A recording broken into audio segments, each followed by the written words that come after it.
प्रिय बच्चों, एमए उत्तरार्ध नवम प्रश्न पत्र में हम पढ़ रहे हैं ललित निबंध संग्रह विद्यानिवास मिश्र का। इसका अगला निबंध आज की कक्षा में पढ़ेंगे, रुपहला धुआं। विद्यानिवास मिश्र के ललित निबंधों में प्रकृति के अनुपम सौंदर्य का चित्रण है। रुपहला धुआं निबंध में जलप्रपात किसे कहा गया है, कैसा सौंदर्य होता है और अद्भुत नज़ारे की शुरुआत में ही उन्होंने बहुत सुंदर अभिव्यक्ति की है। जिसने जलप्रपात नहीं देखा होगा वह इस शीर्षक की हंसी उड़ाए बिना न रहेगा। और वैसे तो 1 फुट पानी गिरे तो भी, सहस्त्र फुट पानी गिरे तो भी, पानी का 1 सूत गिरे तो भी और पानी का पहाड़ गिरे तो भी, प्रत्येक दशा में पानी का गिरना जलप्रपात ही कहा जाता है। हाँ, यह दूसरी बात है कि हर एक प्रपात से धुआं नहीं निकलता, हर एक धुआं रुपहला नहीं होता। पर मैं जिस प्रपात के बारे में बयान करने जा रहा हूँ उसके रुपहले धुएं के जादू से अभी तक मैं अपने को अभिभूत पाता हूँ। नियागरा और गिरिसप्पा के जो वर्णन पढ़े थे उनमें से बहुत कुछ अनुमान लगाकर इस प्रपात को देखने गया था। यह प्रपात रांची से 30-35 मील दूर है। रीवा से सिरमौर सड़क जहाँ ख़त्म होती है वहाँ से लगभग 5 मील है और इसका नाम आसन्न गांव के नाम पर चचाई का कूड़ा है। यह बीहड़ नदी पर है। नदी के उस पार चचाई गांव है और यहाँ लगभग 375 फीट का बीहड़ प्रपात बनाती हुई नदी एक मनोरम घाटी में प्रवेश करती है। मैं इस जगह बसंत, ग्रीष्म, पावस और शरद इन सभी ऋतुओं में और प्रातःकाल, दोपहरी, संध्या और आधी रात इन सभी वेलाओं में गया हूँ और कई पार्श्वों से इसको निहारने का अवसर भी मुझे मिला है। पर जब जब निहारा है और जिस जिस पार्श्व से निहारा है तब तब बराबर मेरी आँखें जलसीकरों की शुभ्र ध्रुम राशि से नई शीतलता पाती रही है। लेखक ये कहते हैं कि 12 मासा और 24 घंटों इस प्रपात का सौंदर्य अप्रतिम है। पहली बार जब मैं गया था तब फगुनहट बयार लहकार मार रही थी और इस धुएं की ढेरी को इधर उधर बिखराने में अपार उत्साह दिखा रही थी। धरती तपने लगी थी। नदी विरह की कृशता में अत्यंत क्षीण हो चुकी थी और दाएं बाएं पार्श्वों को एकदम फैलाकर छलांग भरने वाला जलप्रपात बीच में सिमट कर एक परवलय बनाता हुआ नीचे कुंड की ओर जा रहा था। हरियाली प्राय विदा ले चुकी थी और जिस पलाश की बसंत में फूलने की बड़ी बड़ाई होती है उस पलाश के भी दर्शन वहाँ कहीं नहीं थे। आकाश सूना पड़ा था, धरती वीरान लग रही थी। पता नहीं किस जाति के कंटीले झाड़ वहाँ पर फूलने लगे थे जो ऐसा लगता था कि धरती की सुप्त व्यथा की शूल की तरह से उकस आए हों। वे शूल असंख्य थे और इन शूलों में छोटे छोटे फूल भी असंख्य थे। मैंने देखा है गुलाब को छोड़कर प्रत्येक कंटीले पेड़ में जो फूल आते हैं, जो प्राय पीले होते हैं, जो प्राय बहुत छोटे होते हैं, जैसे संसार के समस्त फूलों का उपहास करने के लिए प्रकृति द्वारा सजाए गए विदूषक हों।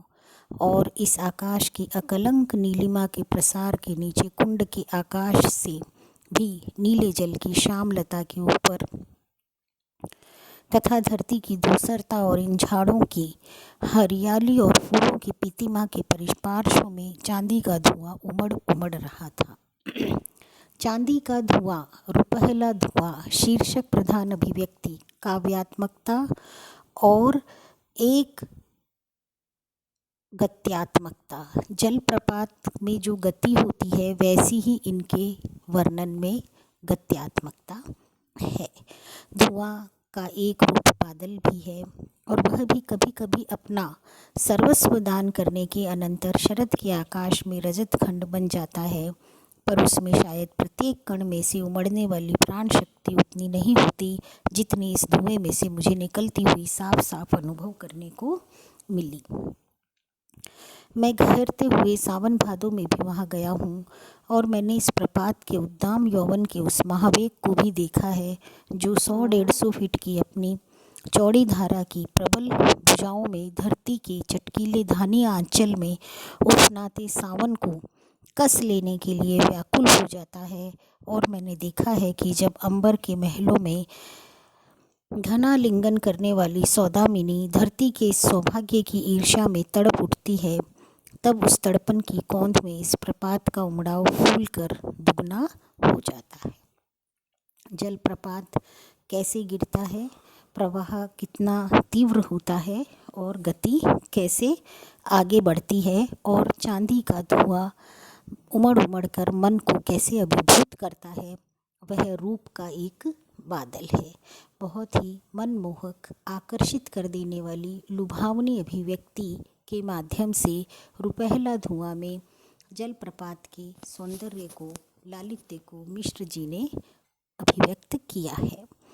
शरद की शुभ्र ज्योत्सना में जब यामिनी पुलकित हो गई है और जब इस प्रपात के यौवन का मधुकुमार पर्व आ गया है और उस कुमारी में इसका सौंदर्य निशांत में शिथिल पड़ी मुग्धा के बदन मंडल की भांति और अधिक मोहक बन गया है, तब भी मैंने इसे देखा है और तभी जाकर मैंने शरद बिंदु को इस प्रपात की शांत तरल स्फटिक धारा पर बिछलते हुए देखा है। मैंने कई बार सोचने की कोशिश की है कि सरिताओं और पर्वतों के संदेश और गायन से मुखरित देववाणी इन प्रपातों के सौंदर्य के प्रति क्यों उपेक्षित भाव रखती आई है। झरनों के कलनिनाद मात्र का संकेत करके वह प्रकृति प्रेम में सनी कविता क्यों उपराम पा गई है, और वाल्मीकि, कालिदास और भूभूति की सौंदर्य दृष्टि प्रपात की शोभा को क्यों भूल गई है। शायद इसलिए कि वह कठोर पर्वत की तरह ऊंचे उठने का अभिमानी नहीं है, या इसलिए कि सरिता का पतन होते हुए भी सरिता के उर्मिल प्रेम प्रवाह से प्रपात अत्यंत अनभिज्ञ है। शायद इसलिए कि उसके वर्णन से देवराज के प्रमुख पुरुष मेघ की हेठी हो सकती है, या इसलिए कि वह मनुष्य के पतन में भी उन्नति की आकांक्षा या प्रतीक है, या कि वह दलित धरती का उच्छ्वास है, या अपनी दुर्बलता में भी मनुष्य के देवताओं से स्पर्धा का प्रबल उफान है। कारण चाहे जो भी हो, पर कवि की और विशेष रूप से संस्कृत के कवि की इस अद्भुत शोभा के प्रति उपेक्षा मुझे बहुत अखरती रही है।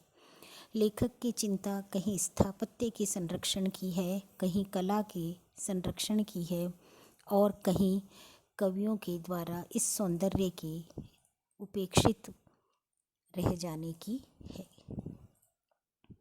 मुझे याद आया कि डॉक्टर रामकुमार वर्मा ने एक कविता चचाई पर लिखी है, और उन्होंने कहीं पर यह भी लिखा है कि प्रकृति का पतन भी कितना सुंदर होता है।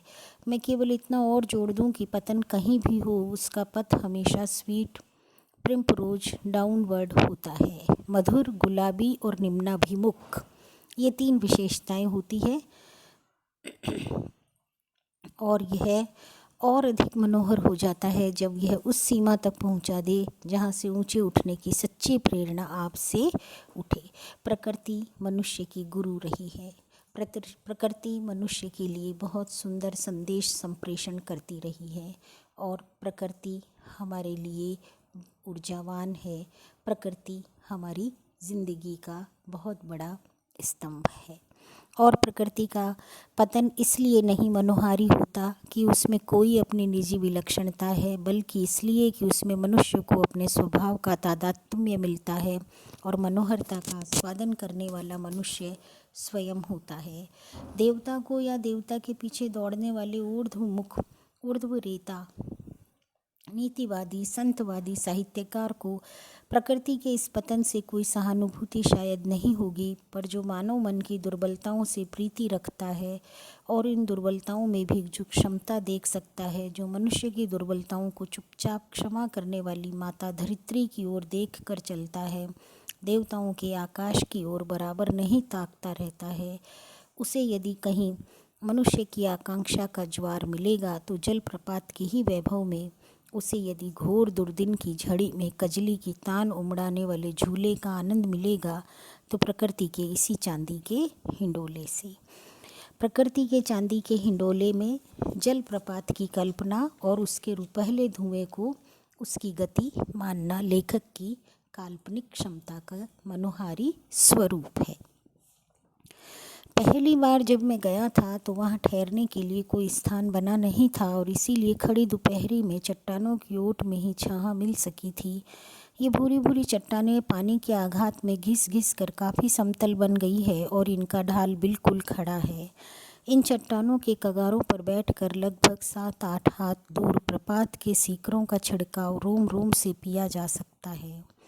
इन शिलाओं से ही कुंड में छलांग मारने वाले धवल जल बादल पैंग मारते से दिखाई देते हैं और उनके मंद गर्जन का स्वर भी जाने किस मलार के राग में चढ़ता उतरता रहता है कि मन उसमें खो सा जाता है।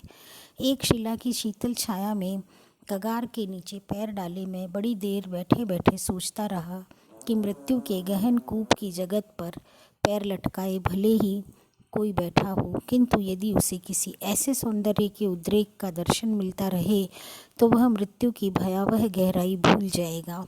मृत्यु स्वयं ऐसे उन्मादी सौंदर्य के आगे हार मान लेती है।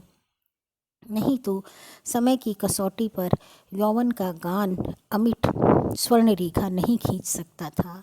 मिट्टी में खिले हुए गुलाब की पंखुड़ियाँ झर जाती है और उनको झरते देख मृत्यु हंसना चाहती है, पर उस मिट्टी में से जब गुलाब की गंध ओस पड़ने पर उसास की भांति निकल पड़ती है तब मृत्यु गल कर पानी हो जाती है। एक बहुत बड़ा दर्शन, एक बहुत बड़ा विचार भी लेखक ने यहाँ उद्घाटित किया है। साथ में ही इन्होंने अपनी कोमल भावाभिव्यक्ति को इस निबंध में लिया है। इनकी सृजनात्मकता में प्रकृति काल की कल्पनाशीलता और काव्यात्मकता की गति अद्भुत है।